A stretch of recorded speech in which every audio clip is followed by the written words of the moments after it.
दोस्तों, आज की इस खास चर्चा में हम एक ऐसे विषय की गहराई में जाने वाले हैं जिसने शायद हम सभी को कभी न कभी परेशान जरूर किया है।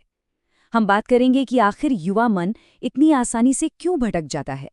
और यकीन मानिए, इसका जवाब कोई आज का नहीं है, बल्कि 2000 साल पुरानी एक ऐतिहासिक बातचीत में उस असाधारण एकाग्रता का रहस्य छिपा है जो किसी की भी जिंदगी बदल सकता है। तो चलिए इस सबसे बुनियादी सवाल से शुरू करते हैं। आखिर क्यों जवानी के उन शुरुआती सालों में हमारा फोकस इतनी आसानी से क्यों खो जाता है? जब हम बड़े हो रहे होते हैं तो अचानक ऐसा क्यों लगता है कि दुनिया के बाकी सारे जरूरी काम पीछे छूट गए हैं और हमारा ध्यान बस एक ही दिशा में खिंचता जा रहा है? सच कहूं तो इसका जवाब किसी इच्छा शक्ति की कमी या दिमागी कमजोरी में नहीं, बल्कि सीधे सीधे हमारी बायोलॉजी में छिपा है। प्यूबर्टी यानी यौवन अवस्था। 12 से 25 साल की उम्र के बीच हमारा शरीर एक बहुत बड़े ट्रांजिशन से गुजरता है। शरीर के अंदर ऐसे भारी हार्मोनल बदलाव होते हैं जो हमारी प्राथमिकताओं को पूरी तरह से उलट-पलट कर रख देते हैं। अब देखिए, ये बदलाव सिर्फ शारीरिक नहीं होते, जैसे कि आवाज़ का भारी होना। सबसे बड़ा बदलाव हमारे मन के स्तर पर होता है। अचानक से विपरीत जेंडर के प्रति एक बहुत ही तीव्र आकर्षण पैदा होता है। इंसान बचपन से निकलकर वयस्क तो हो रहा होता है, लेकिन कई बार वो अपने जीवन के असली लक्ष्यों को भूलकर बस एक रोमांटिक आकर्षण के पीछे भागने लगता है। ऐसा लगता है जैसे बस यही एक चीज दुनिया में सबसे ज्यादा मायने रखती है। लेकिन यहाँ एक बात बिल्कुल साफ कर लेना बहुत जरूरी है। ये जो मन का भटकना है ना, ये कोई अनोखी विफलता नहीं है। ये पूरी तरह से एक नॉर्मल, यूनिवर्सल बायोलॉजिकल घटना है जो हर किसी के साथ होती है। ये प्रकृति का अपना तरीका है। और अगर किसी को लगता है कि ये सिर्फ आज के इंटरनेट या सोशल मीडिया की वजह से हो रहा है, तो ऐसा बिल्कुल नहीं है। जरा सोचिए, आज से ठीक 2000 साल पहले भी बिल्कुल इसी बायोलॉजिकल प्रॉब्लम ने एक पूरे साम्राज्य के वजूद को ही खतरे में डाल दिया था। और यहीं से सामने आती है एक ऐतिहासिक दुविधा। बात है चंद्रगुप्त के संघर्ष की।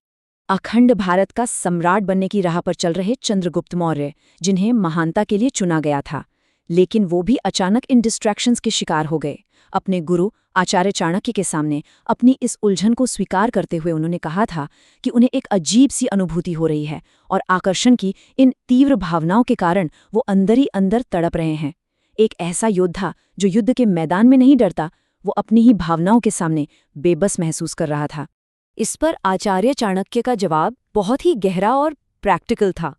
उन्होंने कहा कि देखिए, किताबें आपको ब्रह्मांड का गणित तो सिखा सकती हैं, लेकिन इंसान के मन के जो ये संवेदनशील लगाव होते हैं ना, उन्हें समझने के लिए उनका अनुभव खुद करना ही पड़ता है।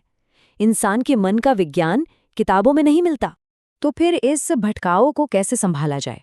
यही काम आता है युवाओं को सही रास्ता दिखाने के लिए बनाया गया चाणक्य का वो बेहतरीन ढांचा। चाणक्य ने मानव विकास को बहुत ही शानदार तरीके से बांटा था। उनका मानना था कि पहले 5 साल बच्चे को सिर्फ शुद्ध प्यार और स्नेह दें। अगले 10 साल यानी 15 की उम्र तक उसे सख्त अनुशासन में रखें। लेकिन जब उम्र 16 के पार हो जाए तो उसके साथ एक दोस्त की तरह व्यवहार करें। क्योंकि चंद्रगुप्त अब 16 के पार थे, इसलिए चाणक्य जानते थे कि अब उन पर सख्त आदेश नहीं थोपे जा सकते। अब जो भी मार्गदर्शन होगा वो एक दोस्त की तरह ही होगा। और एक सच्चे दोस्त की तरह समझाते हुए चाणक्य ने एक बहुत बड़ी चेतावनी दी। उन्होंने कहा कि आत्मज्ञान से बड़ा कोई आनंद नहीं है और शारीरिक आकर्षण से बड़ा कोई शत्रु नहीं। जब हमारी पूरी ऊर्जा सिर्फ बाहरी आकर्षण में बह जाती है तो इंसान खुद को जानने और कुछ बड़ा करने की शक्ति खो देता है। अब जाहिर सी बात है, इस पर एक बहुत ही तार्किक सवाल खड़ा होता है जो चंद्रगुप्त ने भी पूछा। क्या एक पुरुष और महिला का मिलन या उनके बीच का आकर्षण स्वाभाविक रूप से कोई बुरी बात है? जब ये प्रकृति का ही नियम है तो इसे इतना बड़ा खतरा क्यों माना जा रहा है? और इस सवाल का जवाब हमें ले जाता है महानता की कीमत की तरफ, हमारे सामने मौजूद 2 अलग-अलग रास्तों की तरफ। चाणक्य ने यहाँ एक बहुत ही स्पष्ट लकीर खींच दी।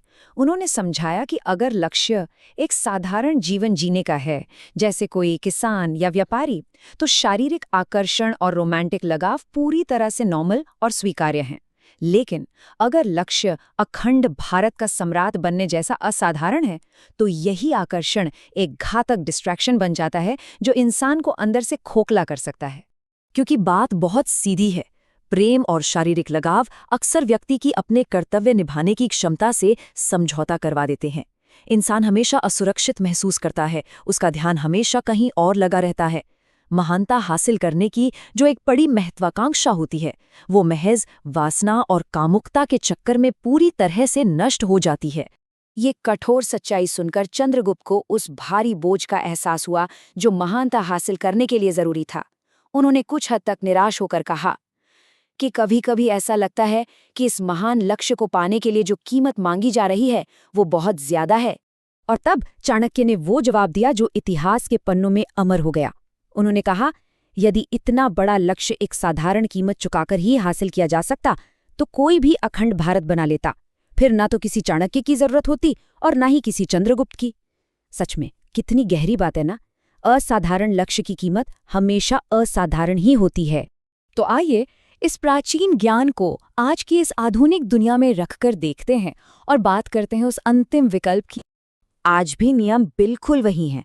अगर आप 30-40 हज़ार की सैलरी वाली एक साधारण नौकरी कर रहे हैं तो ये सामान्य डिस्ट्रैक्शन आपकी जिंदगी को बहुत ज़्यादा प्रभावित नहीं करेंगे। लेकिन अगर आपका कोई बहुत बड़ा सपना है जिसके लिए आप सालों से दिन रात एक कर रहे हैं, तो महज कुछ मिनटों का ये आकर्षण उसे पूरी तरह से तबाह कर सकता है। हमें ये बात बहुत अच्छे से समझनी होगी कि ये जो तीव्र भावनाएं हमें महसूस होती हैं वो और कुछ नहीं, बस हार्मोन्स का एक खेल है। तो अब हम सबको खुद से ये आखिरी सवाल पूछना चाहिए, क्या हम महज एक अस्थायी हार्मोन से पैदा हुए आकर्षण के लिए अपनी किसी बहुत बड़ी और शानदार महत्वाकांक्षा का सौदा कर लेंगे, या फिर महानता हासिल करने के लिए जो असाधारण कीमत चुकानी पड़ती है उसे चुकाने का साहस दिखाएंगे? एक साधारण जिंदगी या एक असाधारण विरासत, चुनाव पूरी तरह से हमारा अपना है।